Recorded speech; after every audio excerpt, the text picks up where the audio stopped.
आपल्याला मनामध्ये अपेक्षा होती, परंतु त्या दृष्टीने पाहिजे तेवढी उपस्थिती या कार्यक्रमाला आता आपल्याला दिसत नाही।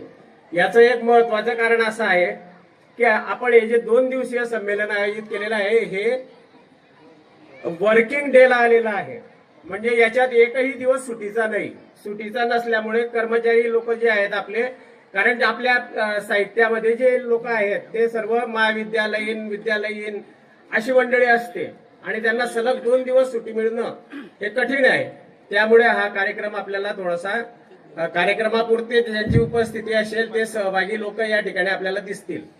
मित्रांनो, मी या ठिकाणी मुद्दामून अशासाठी उभा आहे की आपण हे जे संमेलन घेतो आहोत ग्रामीण युवा साहित्य संमेलन, तर हे ग्रामीण युवा साहित्य संमेलन घेण्याचं योग 75 वर्षाचे आपले डी पाटील यांना आलेला आहे।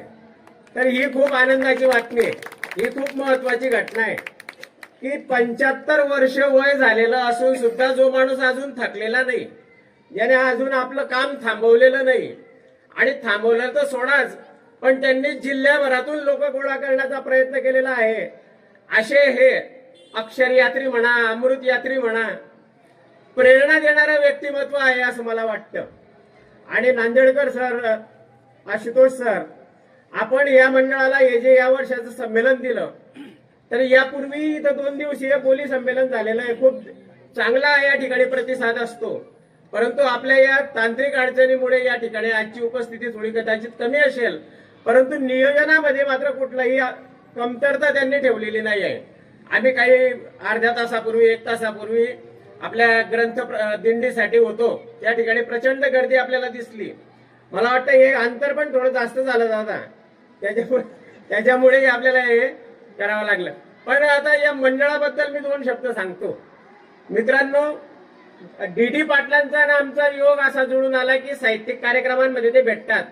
जळगाव जिल्ह्यामध्ये कुठेही साहित्य संमेलन होऊ द्या, साहित्यिक विषयी कार्यक्रम होऊ द्या, डी पाटलांना आमंत्रण असो, डी पाटलांना निमंत्रण नसो, पत्रिकेत नाव असो पत्रिकेत नाव नसो, डी पाटील गळ्यात थैली अडकून संमेलनाला येतात।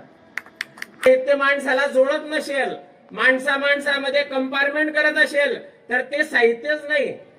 साहित्य कोणाला म्हणायचं? पगारे सर म्हणतात, तर जी मानवतेची कास निर्माण करतं, मानवतेबद्दल प्रेम निर्माण करतं, मानवतेच्या वाटेवर चालायची प्रेरणा देतं, ते मानवतावादी साहित्य म्हणजे खरं साहित्य। आणि डी पाटील त्या साहित्य यात्रेचे वारकरी आहेत असं मला वाटतं। त्यांनी सलग 16 वर्ष, सर 16 वर्ष स्वतः घरून पैसे टाकून हे मंडळ चालवलेलं आहे। आणि नुसतं मंडळ चालवत नाही, तर त्यांनी वाचनालय सुद्धा सुरू केलेलं आहे अहिल्याबाईंच्या नावाने। अहिल्याबाईंच्या नावाने वाचनालयामध्ये येणाऱ्या विद्यार्थ्यांची संख्या ज्यावेळेस त्यांनी पाहिली, त्यावेळेस त्यांनी त्यांच्या इमारतीचा 2 मजली इमारत आहे, खालचा मजला पूर्ण विद्यार्थ्यांना अभ्यासिका म्हणून देऊन टाकला। सर, मी तर म्हणाले जळगाव जिल्ह्यातलं आदर्श उदाहरण आहे की आपल्या राहत्या घराचा एक मजलाच विद्यार्थ्यांसाठी देऊन टाकणं, तर शिक्षणाबरोबर साहित्याबरोबर ज्ञान वाटण्याचं हे काम खूप मोठं आहे। आणि म्हणून मी डी पाटलांचं मनपूर्वक कौतुक करतो, त्यांच्यासोबत मला जुळता आलं याचा मला आनंद व्यक्त करतो।